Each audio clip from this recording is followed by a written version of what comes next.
I'm very happy to be welcoming Anna to this third edition of Elevate Women, where our purpose is to make it more visible different women experiences in the industry. So it's not about being C-level, it's not about status, it's about doing something a little bit different. It's about being proud of what you're doing, and it's about inspiring others. I'm always, in this last weeks, actually a couple of people asked me, what's the purpose of this talk that we're doing? And for me, this is about inspiration and about showing different ways and different career paths that women can take. And I always remember when I was younger, and I was humanities kind of a graduate and started off in the digital world. And I had no one to look up to. Like, I didn't have a role model in front of me. So this is kind of the reason behind that, so that we see very different paths, very different backgrounds, very different choices that we as individuals make. So with this kind of a little bit of philosophical introduction, I'm very happy to welcome Anna. Anna, she will be able to tell a little bit more about herself. Currently, she works at Amazon, but she has a very interesting career path. So Anna, tell us a little bit about yourself. Who are you in this world, and how would you define yourself in just 3 words? First of all, thank you so much for having me here. I think it's a great initiative, and I'm delighted to be part of it. I hope that the conversation today ends up being interesting and relevant for us all. And coming back to your question, who am I? Well, I'm Anna. I'm originally from Moldova. That's a very small country between Romania and Ukraine. Unfortunately, that's also the poorest country in Europe, which leads to a lot of young professionals to look for opportunities elsewhere. That was also the reason why I decided to move to Germany 6 years ago. At that point, I didn't really speak German. I also didn't have a support network in Germany. As a matter of fact, I actually didn't know anyone in the city of Munich that I was moving to. So over the last 6 years, I worked a lot on my limitations. And ironically, right now, speaking German is a part of my day-to-day, as I'm dedicated to improving the experience of German speakers with Alexa. So I not only learned like basic German, but also like contexts and expressions and ways in which people speak naturally. And when it comes to the network, over the last couple of years, due to working with a lot of international people, attending conferences, attending meetups, I managed to build a network for myself, to find mentors, to be a mentor for other people, which in turn really improved the quality of my professional life, if I can put it this way. And if I were to describe myself in 3 words, I would say I'm a very goal-oriented person. I'm willing to put a lot of effort and time in order to get where I want to go. I always kind of have a goal in mind. Secondly, I'm someone who is very curious, and I'd like to think also open-minded. And a big part of it comes from being part of a debate club, which is something that I started when I was in high school. And it implies really putting yourself in the shoes of the opponent in order to understand better where he or she is coming from, and being able to empathize and also, build better counter arguments. And thirdly, I'm a person who is analytical and structured. I think that's why computer science is actually a good direction for me, but I actually thrive in environments that are very chaotic. As long as I'm given the chance, as long as I'm empowered to set up processes or a structure or a mechanism in order to kind of improve the situation. So to sum it up, I'm very goal-oriented, I'm curious / open-minded, and then analytical. That sounds great. And I hope that during our conversation today, you will go a little bit deeper into this debate club that you mentioned. If not, I will make sure to ask you, because I remember we mentioned that, and that sounded really, really interesting. So if we're talking about your career and in terms of shaping your career, so how do you think your professional experience defined you as a professional as you are today, and also as a person that you are today? Well, I think first of all, my career as a quality assurance engineer, I'm very often the person that gives the bad news. And I'm the person that is going to tell you, well, this is broken and this is a less than ideal experience for our users, or we're losing money with this. And doing this in the day-to-day had led me to become a person who is a lot more critical, but also more constructive. So I think by looking and seeing risks at work, but also doing it in the day-to-day, it becomes easier to kind of navigate the challenges of life and also the challenges in work. Secondly, I think I had the chance to work with people from a lot of different environments, to be in situations where I was very, very uncomfortable. I hope I will still have a lot of those situations in the future. And it had helped me adjust and improve the way I communicate in general. For instance, when it comes to being specific and precise, that was something that was not part of the way that I communicated before. And it became part of who I am and what I'm doing since I moved to Germany, because people here are a lot more blunt and direct.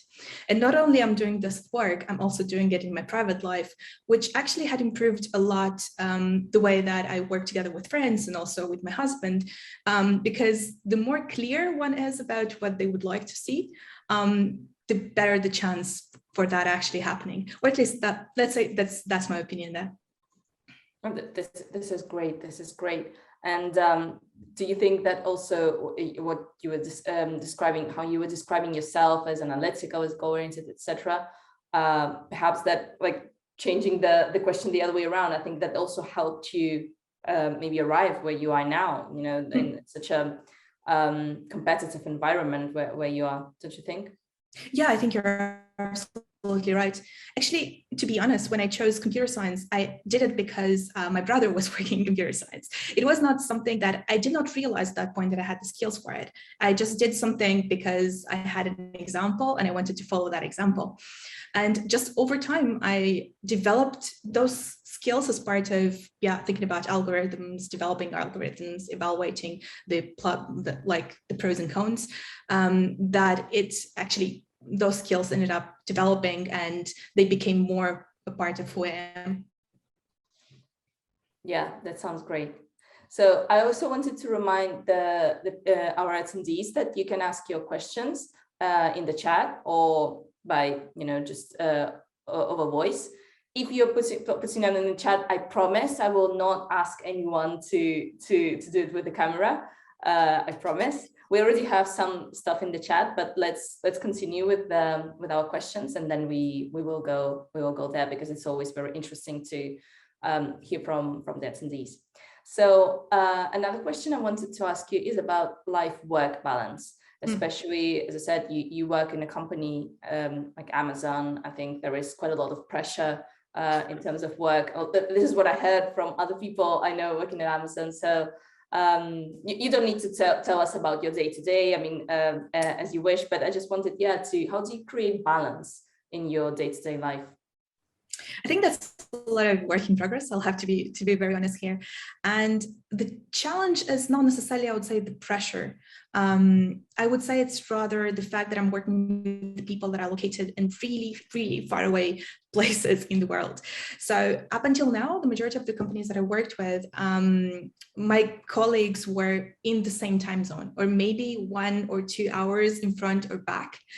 So the call there was a time when the emails would stop because everyone would have finished their day. What is happening now for me is that I'm working with people from Seattle and Tokyo and Sydney, where the time difference is really big. And people are writing to you within their working hours, which are not your working hours. And I think it implies a lot more discipline to plan the cooperation in a way that it works, as well as to know when to shut down, because the emails are not going to stop, the Slack messages are not going to stop, and that's normal. And there's always going to be a lot more work than what I can do, right? And what I'm trying to, first of all, be disciplined about the amount of time that I'm using and try to average it out. So for instance, if I need to do a late meeting today because I need to speak to someone that is in Seattle, I make sure that tomorrow I'm just going to get more sleep and start slightly earlier. And I think this is my own, slightly later, sorry. And I think this is my own responsibility to make sure that I don't burn out, to make sure that I have a system, and to make sure that it averages out in a way that works both for me as well as for my company. Another thing that has been very helpful for me was having a private agenda. As I said, I'm a person who sets goals, and that is something that gives me freedom instead of making me feel more stressed. And what I'm doing is I'm making sure that the time between end of work and when I go to bed is filled or planned with things that I feel excited about and things that I want to do for my own personal development. For instance, I'm a person that likes to read. I have a set of books that I want to read in a year. There's still a couple that I need to manage this year. And I'm scheduling time so that I will be able to regularly make progress on this goal that I made for myself. Same thing when it comes to physical activity and mental health. I need to do a walk every day. It has to be like 1 hour at least. It helps me like cool down, and also it's really important for my well-being in general. And that's also like part of my personal agenda. Same things with hobbies or scheduling calls with friends and family. I just try to make sure that the blocks of time that I have after work are filled up with things that I am excited to do, that are important to me. And this way I have more motivation to say, okay, cool, I'm closing down for today, the work part, and now I'm going to do the cool stuff, which is important for me. Oh, that's great. That's great. And actually, when I was listening to your answer, two questions or two kind of follow-ups sprang to my mind, and kind of both have to do with technology. And I was thinking, when you talk about, never-ending stream of emails that, you just cannot be answering 24 hours in a day, do you actually have your work email on your phone? Or if Nope. you don't? No. I think that's important.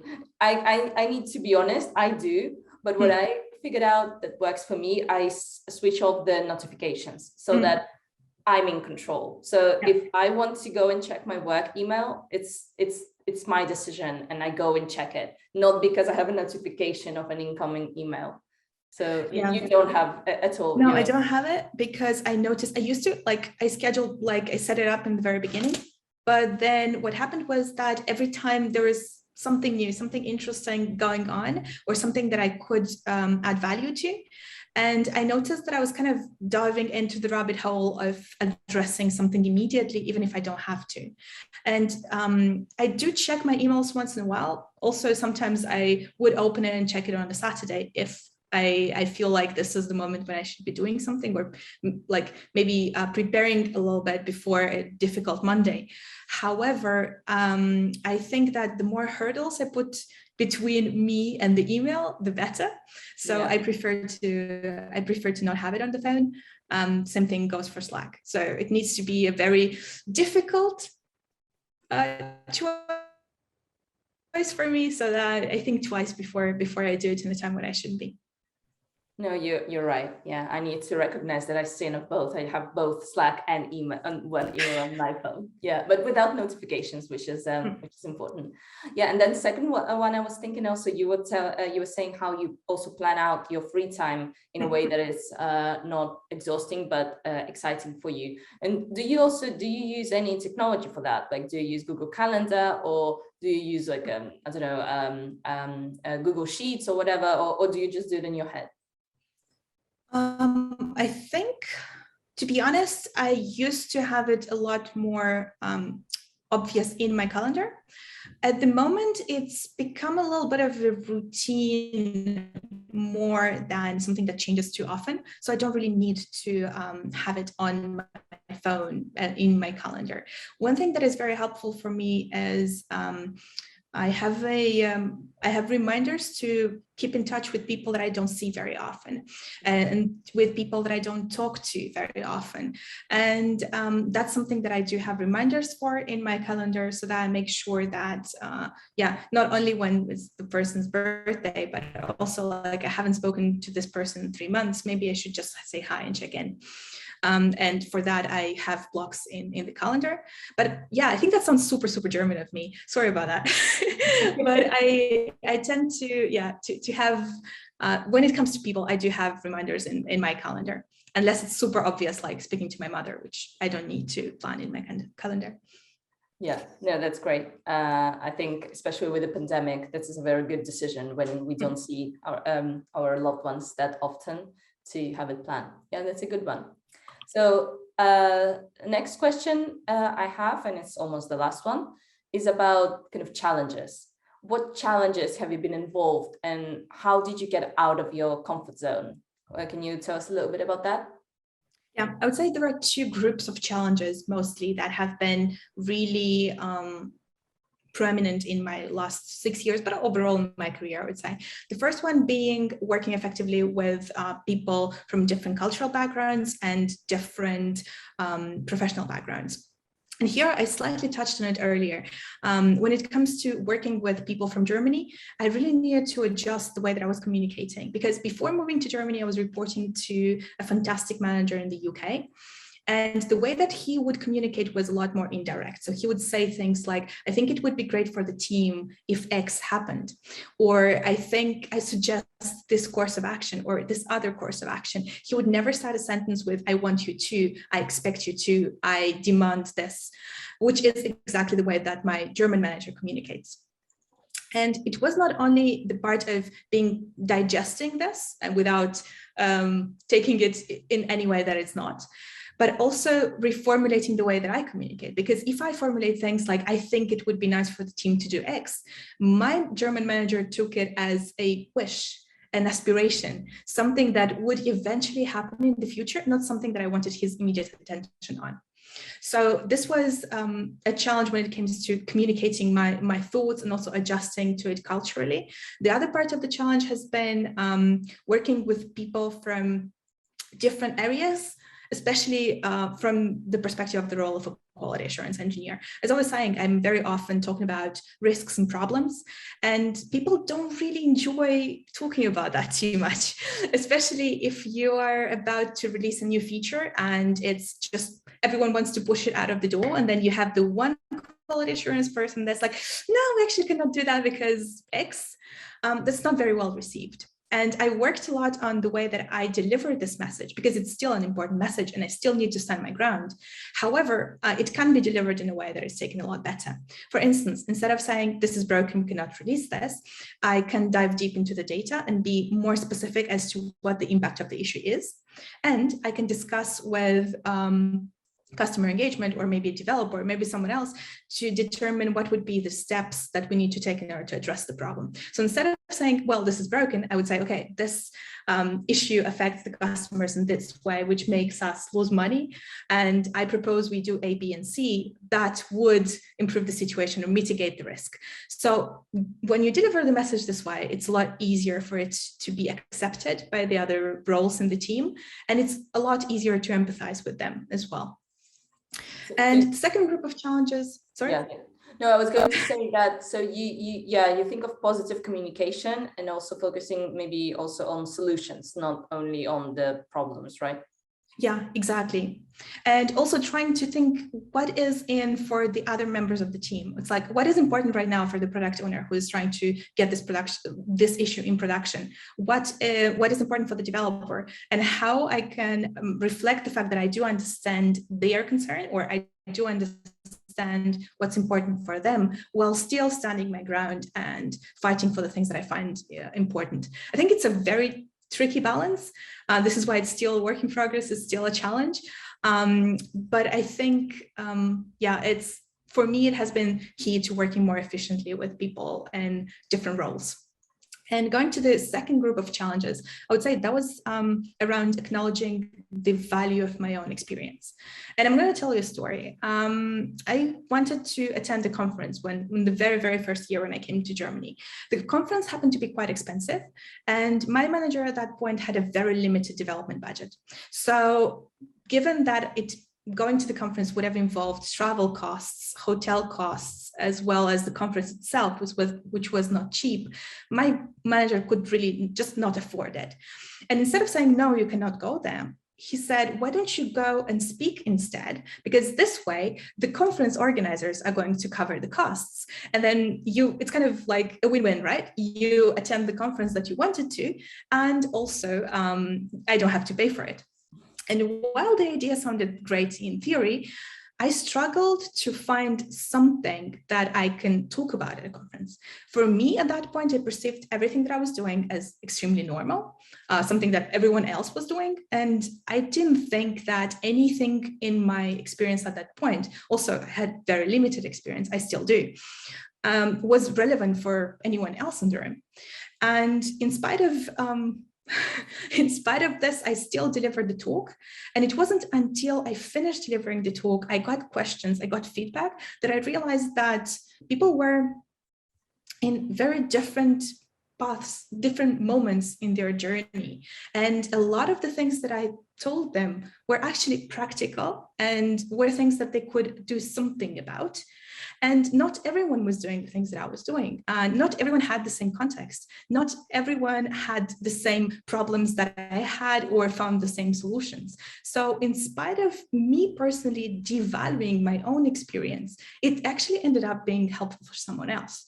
So I think this has been a little bit of a, this has been not a little bit, quite a challenge, and still work in progress. But I think trying to get a different lens on my own experience, trying to see how I personally perceive myself, but being a little bit more objective towards who I am and who I am as a professional as well.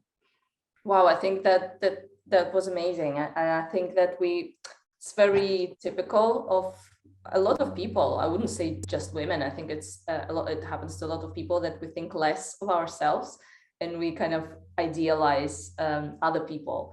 And understanding, as you said, that everyone is on their own journey, you can be helpful to a lot of people without realizing that. And things that you can share, things that you're struggling with, being honest, being authentic, being transparent. I think that's really important. And I also, as an anecdote, I know that, and maybe telling that to the rest of our attendees, when I was presented to Anna, she actually, one of the things that she said, yeah, I would be happy to participate, but I don't really know what to talk about. So you actually did the same. And I think that everything that you're telling us is super valuable and super helpful. Actually, we already are receiving questions. And I know I said that we wouldn't go to questions before we finish, but I literally just have one more thing. So I would actually want to go to the questions, because at Empathy, we do have a very similar work procedures as I guess you have at Amazon. So we work with the Scrum kind of procedures. We have this product management culture, and we do have quality assurance roles as well. So the first question is actually from someone, if I'm not mistaken, who is actually working in quality assurance. So I'm going to read out the question, and let's see what you think about it. So the question goes: regarding your career, you have been working in many different teams, and probably you have used many different quality strategies and approaches. Taking that into account, what quality strategy is your favorite? What do you think about modern testing principles?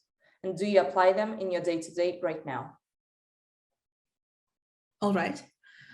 Indeed, I have been in very different environments, and I think the general answer would be it depends. I have, for instance, never worked in a company that works with medical appliances or anything that would require extra layers of quality assurance. I was never in those situations. So for instance, if you are testing something that has to do with medical or legal, the processes there are a lot more rigid. I personally didn't have exposure to that. Sorry about this. But what I can say is that my personal approach, as my personal favorite approach, would be as agile as it gets. That was the way that I worked closely to the developers, try to minimize the feedback loop, also minimize the documentation that needs to be produced, and give feedback to the feature as shortly to the point when it has been developed to as possible. So instead of like creating an issue when you started testing it, pair testing it with the developer immediately when he's done, or thinking about the scenarios that need to be approached a lot earlier than the actual work of the actual development work, also makes the whole testing effort a lot more visible to everyone in the team. And the earlier you can start, the better. So I think my personal approach is to start as early as possible. When it comes to testing techniques, I would say I do use most of the classic ones in my day-to-day, like the boundary value analysis. I think that's kind of part of my myself already. I don't really need to think about how it's called anymore. But I think the very basics, like the things that are in the ISTQB, I end up using them quite a bit on my day-to-day. There are some of the words that you said I didn't understand, but I'm sure that our quality team and product team, they did. So thank you so much for this advice.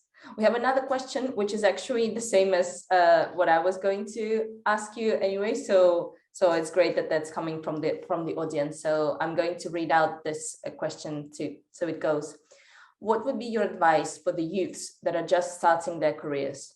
Or what a piece of advice would you give to your past self when you were just starting your career? I would say find a mentor. That was something that I realized very, very late. But find a mentor, I think that would be definitely something that I would tell myself in the beginning of my career. I think being able to regularly meet someone that has more experience than you and is exactly the kind of person that you would like to become, or at least has a series of qualities that you would like to develop in yourself, and you can have more than one mentor, I think that's extremely helpful. And doing that on a regular basis and making sure that you derive very clear action items from every session that you have with your mentor, I think this can really make a big change in how you're developing professionally as well as personally. And the other thing for me would be try to be curious about the areas that are outside your day-to-day.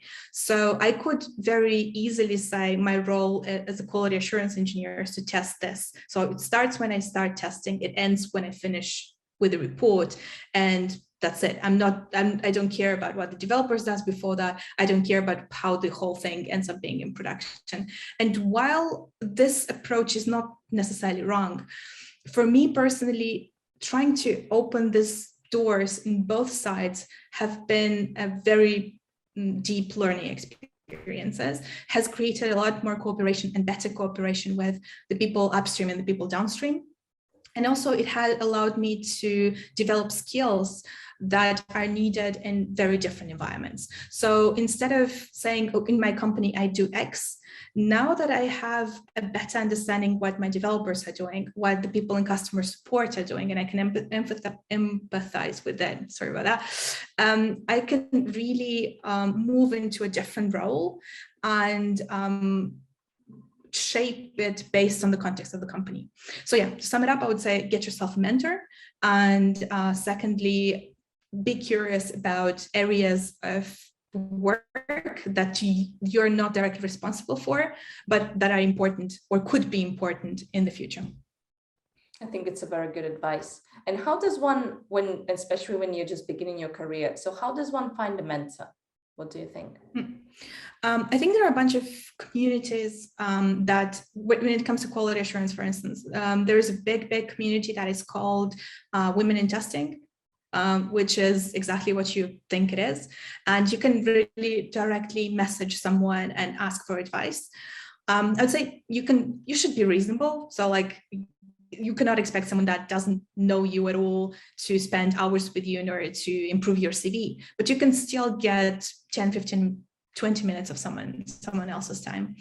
In order to get in that community, you need someone else's invitation. I can do it for anyone who is interested.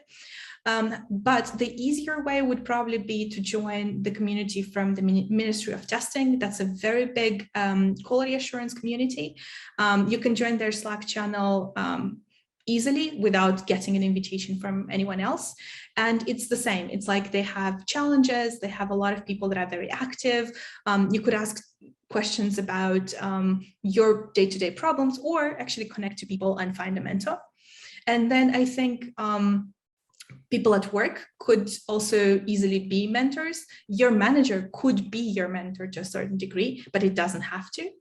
And also going to meetups or conferences. I think right now is quite difficult because, well, we're in the middle of a pandemic, but there's still a lot of meetups going on. And if someone gave a talk at a meetup and it kind of built a little bit of a, like, it triggered a spark in you could always like follow up with the person and see whether they would be interested to maybe not use the M word, because that's a lot of commitment that you're requiring for the person, but just like, can you help me with this? Can you review this? Can you look at the abstract of my talk and tell me what you think about it?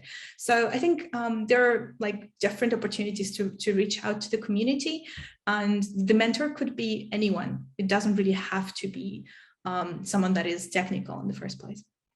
Definitely. Especially this last point, I think it's very good to have different points of view. And even for technical people, it's obviously very important to continue developing technically, but also there are soft skills that I think help us all live better. So, and then I did say that I was going to bring up the debate club thing, and actually it doesn't have to be me, because there is someone, Anastasia, in the chat. I'm going to read what she said, and I think it would be really interesting if you could comment a little bit on that. So it goes, debate club is also something I did growing up, but unfortunately they don't have that in Spain, I think. I think it teaches a lot. Public speaking, empathy, putting yourself in someone else's shoes, understanding the other side of the argument, different cultures, constructive arguments and debates, etc. I fully and like 100% agree with what you're saying. Indeed, I think there's no better way of putting yourself in someone else's shoes than when you have to argue for a topic that you don't personally agree with. And I had to do it more than once. And that really puts you in the situation in which you have to forget about what you personally think. And maybe you have very strong a very strong opinion, but you still need to lay down your own opinion and try to think about what would an opponent think about this thing, which arguments could there be. Just dive deep on the data that you have in order to build good arguments. And yeah, you need to develop teamwork, you need to develop public speaking, because you have to impress the audience when you're doing your very short talk, and you have to get better at speaking in time boxes. I think that's also something that is a skill that is very, very helpful.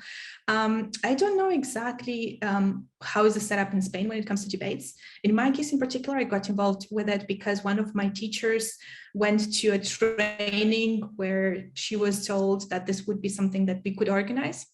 And I think it doesn't have to be something official. It could also be something that a lot of people at work, like you just need 6 people, right? 6 people at work are doing after hours in order to improve their communication, their public speaking, and just out of curiosity. It can be something that is small and that you organize yourself. Yeah, that's actually a good idea. That's a good idea to have a small group and just do it in a very amateur way. I still think that defending something that you don't believe in, it's super hard. Yeah, especially in debates. Obviously, you're not just discussing, what color to paint, your walls. It's normally more serious issues, and with serious issues, people do tend to have strong opinions about them. And if you're put in the kind of in a position where you have to defend an opinion that you completely disagree with, that must be hell of an exercise, right? Yeah, but it's a great learning experience because you realize that a lot of these things where you have what it seems to you that there is only one possible way, it turns out it's a lot more gray than it seems. I think there are very few topics that have been deemed by the Karl Popper organizations as not good topics for debate because they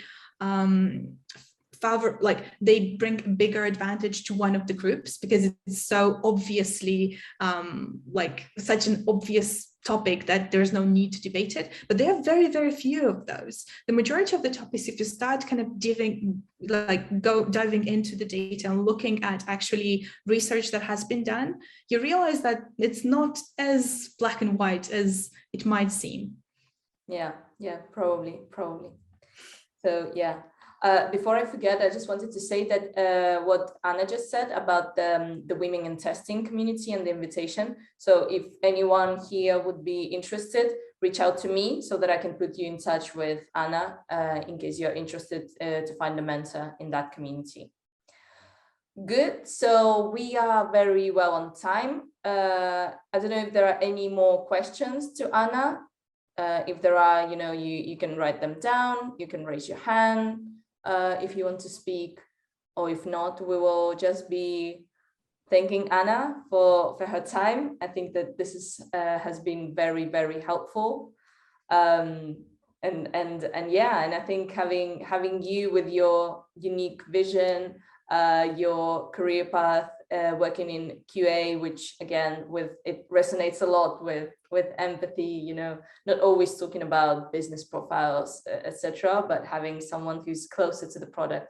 I think it resonates a lot. So thank you so much for giving us this slightly more than half an hour. And hopefully we'll stay in touch.